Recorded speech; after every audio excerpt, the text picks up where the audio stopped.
Pengangguran adalah masalah makroekonomi yang mempengaruhi manusia secara langsung dan merupakan masalah yang paling berat. Bagi kebanyakan orang, kehilangan pekerjaan berarti penurunan standar kehidupan dan tekanan psikologis.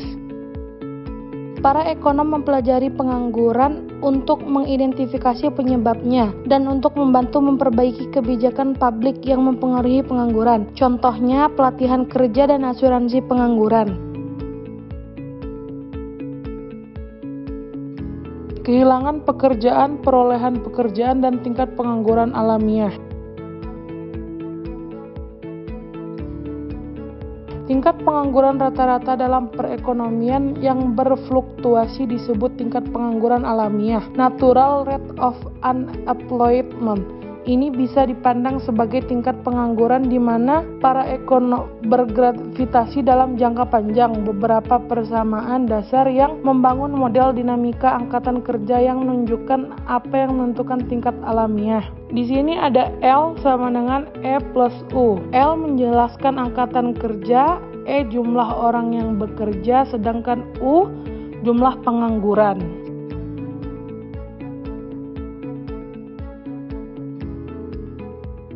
Sedangkan model untuk tingkat pengangguran adalah U per L. Dinotasikan tingkat pemutusan kerja sebagai S, sedangkan untuk F menotasikan tingkat perolehan pekerjaan. Bersama keduanya menentukan tingkat pengangguran. Apabila pengangguran tidak naik atau turun, yaitu jika pasar tenaga kerja berada dalam kondisi mapan, maka jumlah orang yang mendapatkan pekerjaan harus sama dengan jumlah orang yang kehilangan pekerjaan.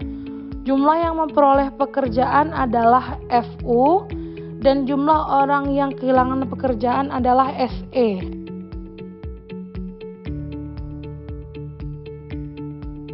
FU sama dengan SE. FU menjelaskan jumlah orang yang menentukan pekerjaan, SE jumlah orang yang kehilangan pekerjaan. Tingkat pengangguran kondisi mapan. Pada persamaan sebelumnya, E sama dengan L kurang U menunjukkan jumlah orang pekerja sama dengan angkatan kerja dikurangi jumlah pengangguran. Jika L kurang U disubstitusikan untuk E, dalam kondisi mapan angkatan diperoleh FU sama dengan SL kurang U. Agar bisa mendapatkan tingkat pengangguran, kedua sisi persamaan dibagi L untuk mendapatkan FU per L sama dengan S1 min U per L. Untuk mencari tingkat pengangguran dapat menggunakan rumus U per L sama dengan S plus F. Ditulis U per L sama dengan 1 plus F per S. Persamaan ini menunjukkan tingkat pengangguran kondisi mapan. U per L itu tergantung pada tingkat pemutusan kerja S dan perolehan kerja F.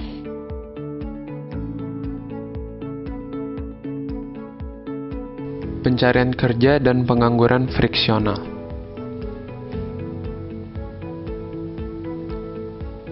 Pengangguran friksional merupakan pengangguran yang disebabkan oleh waktu yang dibutuhkan orang untuk mencari pekerjaan, atau disebut juga dengan frictional unemployment.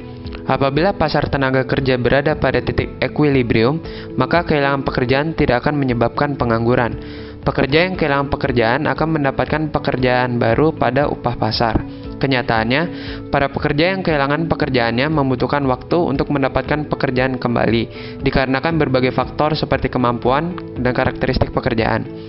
Ekonom menyebut perubahan komposisi permintaan di antara industri atau daerah sebagai pergeseran sektoral atau sektorasif karena pergeseran sektoral selalu terjadi, dan karena dibutuhkan waktu bagi pekerja untuk mengubah pekerjaan, pengangguran friksional selalu ada. Dalam upaya mengurangi pengangguran friksional, beberapa kebijakan secara tidak sengaja meningkatkan jumlah pengangguran friksional.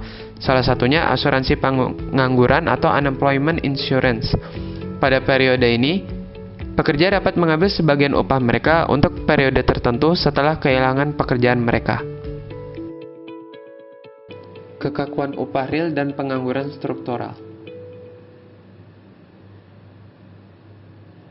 Kekakuan upah atau wage rigidity adalah gagalnya upah melakukan penyesuaian sampai penawaran tenaga kerja sama dengan permintaannya.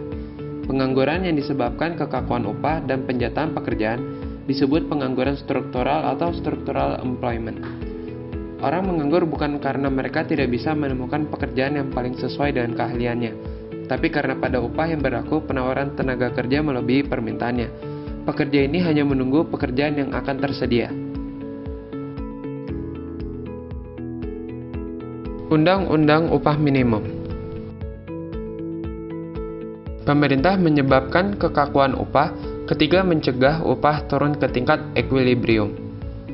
Banyak ekonom dan pembuat kebijakan percaya bahwa keringanan pajak lebih baik daripada meningkatkan upah minimum.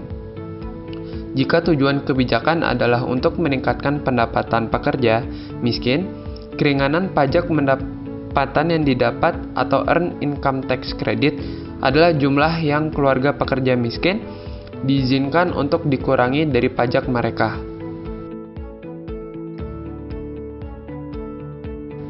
Serikat pekerja dan tawar-menawar kolektif. Sebab lain kekakuan upah yaitu kekuatan monopoli serikat pekerja atau unions. Di Amerika Serikat, hanya 18% pekerja ikut serikat pekerja. Sering kesepakatan serikat mengatur upah di atas tingkat equilibrium dan mengizinkan perusahaan memutuskan berapa banyak pekerja yang diterima. Akibatnya, penurunan jumlah pekerja dipekerjakan, tingkat perolehan kerja yang lebih rendah, dan peningkatan pengangguran struktural. Pengangguran yang disebabkan serikat kerja adalah contoh konflik antara berbagai kelompok kerja orang dalam atau insiders dan orang luar atau outsiders. Di Amerika Serikat, ini diselesaikan pada tingkat perusahaan melalui tawar-menawar atau bargaining. Upah efisiensi.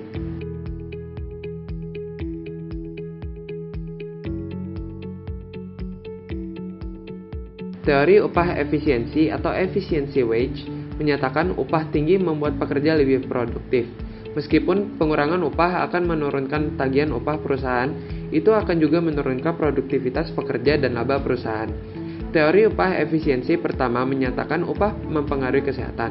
Teori upah efisiensi kedua menyatakan upah tinggi mengurangi perputaran tenaga kerja. Teori upah efisiensi ketiga menyatakan kualitas rata-rata tenaga kerja perusahaan bergantung pada upah yang dibayar ke karyawannya. Teori upah efisiensi keempat menyatakan upah tinggi memperbaiki upaya pekerja. Pengangguran Eropa.